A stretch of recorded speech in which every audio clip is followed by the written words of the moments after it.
Hello everybody, welcome back to About Bodies. Today I will continue with last show's subject about consent, and I'll be talking about those articles that I mentioned.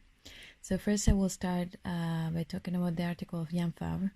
He's an extremely renowned Belgian choreographer and a multidisciplinary artist that has a career of over 30 years, exhibiting works at the museum like Louvre and the Hermitage. His company's name is Traveling, and his work is known for challenging boundaries. He recently remounted the Peace Mount Olympus, which lasts for 24 hours, where dancers enact characters of Greek tragedy and engage in simulated orgies, fights, naps, singing, and dance. On September 12, eight ex-dancers of the company wrote a letter to the Belgian magazine Recto Verso, which then was endorsed by another 12 current and former dancers, where they denounced the psychological and sexual abuse from Mr. Favre. Amongst the mentioned actions were asking for sex in exchange for solos, and if the dancers refused, they were systematically humiliated on rehearsal afterwards. The now well-known choreographer Erna Ormarsdottir, currently director of the Iceland Dance Company, is a former dancer of Trublin, and she declared that Mr. Favre pressured her to let him photograph her eyes while she was masturbating. And here I'm quoting the text. "I didn't dare to say no," she said. "You knew if you said no to something like this, it would affect your role in this company. He was good at psychological games," she added. "He has this way of talking to you. You don't have to do this. There are many others that are waiting." And this specific phrase really triggers me. It's an excellent example of the precarity that exists in the dance world, and it enables these situations of abuse. The risk of losing a job, the lack of economical stability, low incomes, and ever so present high competition makes dancers highly vulnerable and propitious to abusive situations. It is important to consider this because today that more and more dancers are considered collaborators, somehow people think that it implies they have agency in what they propose, but it's not always the case. Rehearsal time is expensive for any creator, and peer pressure is another factor that can make a dancer feel trapped into a situation they're not comfortable with. In the article, the company declared nobody is forced to do anything that is experienced as being unacceptable. But let's face it, who wants to be the annoying prude that will be complaining? Which is bringing me to the second article. In the Rolling Stones magazine, they talk about the show The Deuce, where the actress Emily Maid enacts a prostitute during the growing porn industry in New York City between the 70s and 80s. She took the initiative of asking HBO to include an intimacy coordinator on the show because she felt that after the Me Too, she was finally having a space where to express her concerns and the challenges that she lived with the sex scenes.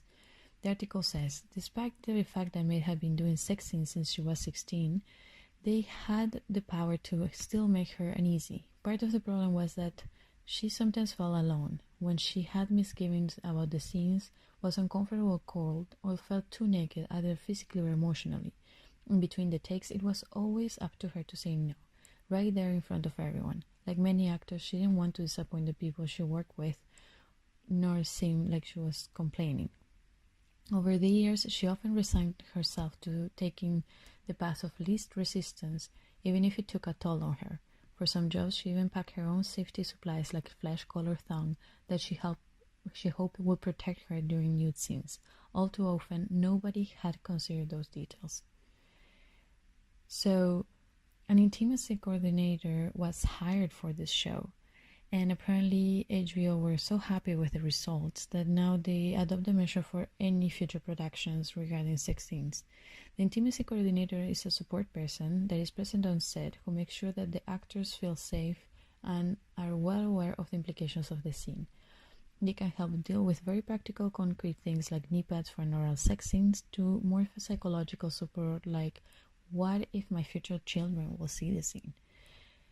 They are the people that will communicate changes on the scenes to the actors, and that communicate the uneasiness of actors to directors and work together with them to find a solution, which I find wonderful. I really like the idea, and I hope that we can integrate mediators in creative spaces because it's not only necessary for sex scenes. it is important to have somebody, a resource person, where people feel safe to talk about uneasiness, and so they can feel that their feelings are being respected. Yes, I know. Where do we find one? Who pays for this? I barely compare myself. How am I gonna get one of these in my rehearsals? Well, once again, we come back to the question of precarious work environment, where safety seems like a luxury rather than a fundamental need. I ask myself the same questions and then look up to the rule makers and art councils, the dance associations, maybe the CNSST. Should we make this a mandatory? Can we maybe have a bank of workers like this that we can consult on the phone? Maybe provide by a dance association? The BAM Center, for example, took the initiative to offer a workshop with Intimacy Director International. I haven't attended the workshop and I don't know the details about this, but I've been on their website, and I think that this organization can be a good resource and starting point in order to inform ourselves.